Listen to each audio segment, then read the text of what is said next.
Howdy folks, welcome to the PI Guy channel. Let's jump into the topic for this video. How do you hire a private investigator? I know, normally I am talking directly to PIs and telling them how to conduct different types of investigations, and I still am talking to PIs in this video. Well, sort of. The topic is really answering the questions of consumers, the person hiring the private investigator, but it is also important for the professional private investigator to know what the customer is thinking about and what processes they may go through while looking to hire a PI. Regardless of why you need to hire a private investigator, be it to track a person down, keep an eye on someone's activity, or just to get more information about someone, you may think that hiring a private investigator is easy. However, with so many choices out there, hiring the right private investigator oftentimes seems like a daunting task, to be sure. So the first piece of advice I have for you as you start looking to hire a PI is to make sure you do your research beforehand and be prepared with the right questions to ask the PI. You want to make sure whoever you hire, it is someone you are comfortable talking to and they can get you the results, the evidence, or the information you need. Most people do not know this, but most states require PIs to be licensed. So when talking to PIs, ask them to see their license or other credentials before you hire them. If they are reluctant to provide you with that information, then you may need to continue your search with them no longer on the list. And even for states that don't have PI licensing, which there are only a handful of them now, I would still recommend you ask the PIs you talk to if they are licensed, what jurisdictions they are licensed in, and get a copy of that license. For instance, here in Colorado, we no longer have PI licensing. However, some of us are licensed in neighboring states.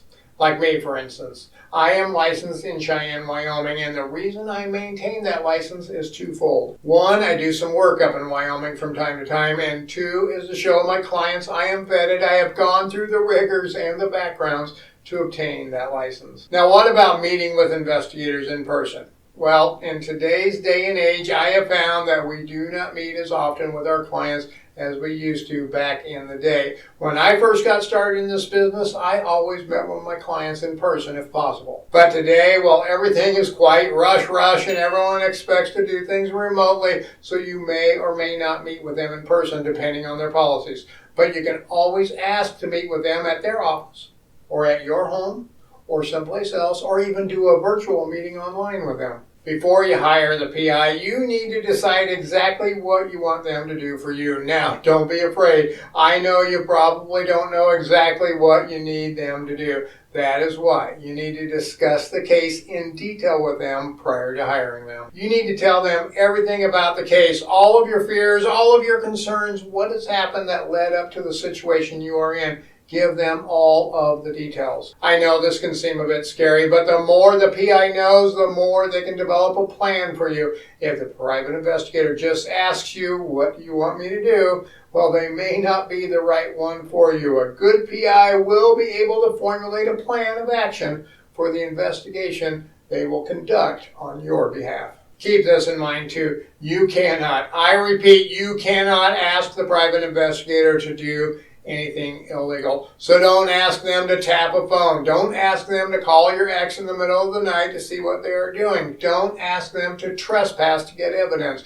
And if they say they can't do something because it is illegal, well, they may have just saved you a ton of headaches. I know of many cases where the investigator didn't choose well with these types of requests, and it not only negatively affected the PI, it also cost the client plenty too. In fact, I know some cases where the PI and the client were arrested because of illegal investigative tactics. When the PI does tell you what they can do, make sure you take good notes and ask, what does that do for my case? How will this investigation benefit me in my situation? You see, most PIs specialize in 1, 2, or maybe 3 areas of investigation. If the PI specializes in locating people, but you need surveillance to prove your ex is drinking with the kids, they may not be the best fit for your case. They may offer to help, they may go out and try to do a good job, but if they are not experts at not only conducting surveillance, but knowing the ins and the outs, the do's and the don'ts of following someone,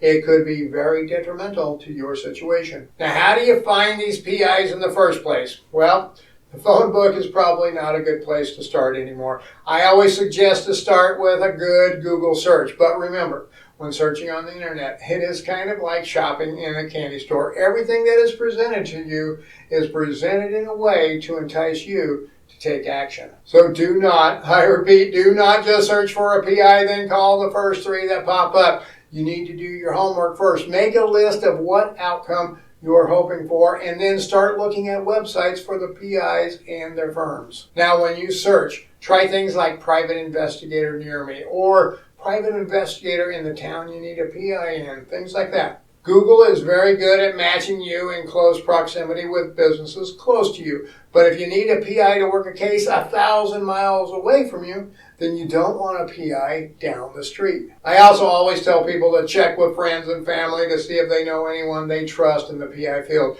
You would be surprised how well this works. Even if they don't know a PI, they may know a process server, an attorney, or a paralegal that knows a good PI. Word of mouth recommendations are often far more valuable of a resource than what Google or other search engines can provide.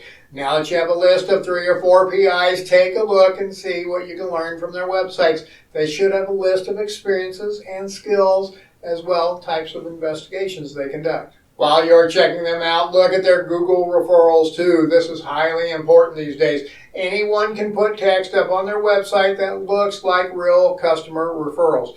But when they have several good Google reviews, well, that speaks loudly. It is always good to check references if possible. However, in the legal world, this oftentimes just isn't practical. I can't just give out my clients' names and phone numbers. And to be honest, if I asked, most of my clients would say no due to the confidential nature of the business.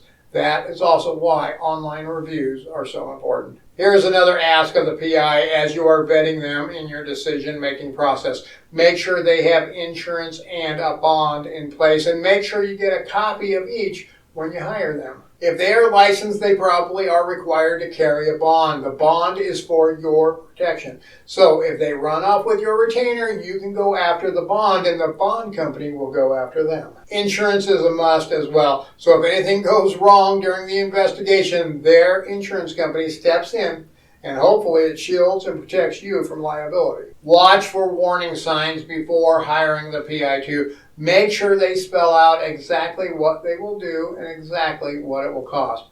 So many PIs just give an hourly fee and get a small retainer up front, and they never really say what they will be doing. Then they have spent the retainer and sent an invoice for more to continue efforts. And this cycle goes on and on and on with no results. We often refer to this as nickel and diming the client. A good PI will have a full retainer they will request that should get most, if not all, of the job done. Now, the more complicated the job, like criminal defense cases, this may not be the case, but for the average job it is. Your PI also should have a contract, and in that contract it should spell out the fees, what will be done, how to cancel the investigation, and all the other legal jargon. And the contract should be fair to both parties. Do keep in mind, though, most PI contracts will have clauses regarding client interference, early cancellation, and other things to consider that do protect the PI from bad clients as well. If you want to see what a good PI contract would have in it, you might check out my book, Contracts for Private Investigators, Secrets No One Else Will Tell You. I go in great detail in this book what should be included in a PI contract to ensure it is fair and detailed for both parties. Take note of how the PI interfaces with you too. Do they respond to emails timely? Do they discuss openly about their investigation abilities, or do they beat around the bush? Remember, you will be entrusting them with some of the most sensitive data of your life. You need to have someone you can trust. Once you have hired the PI, once you have a solid contract in place, make sure you provide as much relevant information as possible to the PI so they can do the job requested. If you are hiring them to do surveillance, then provide photos, vehicle descriptions, lists of subjects, likes and habits, and other things to help them out. Be patient as well as the PI works your case as they go through the investigation. If they are doing surveillance, you need to make sure they have ample time to do the work, then ample time to evaluate the evidence gathered, create a report, edit video, and gather photos. Too many times the client wants a PI out right now, tonight, and a report back by midnight.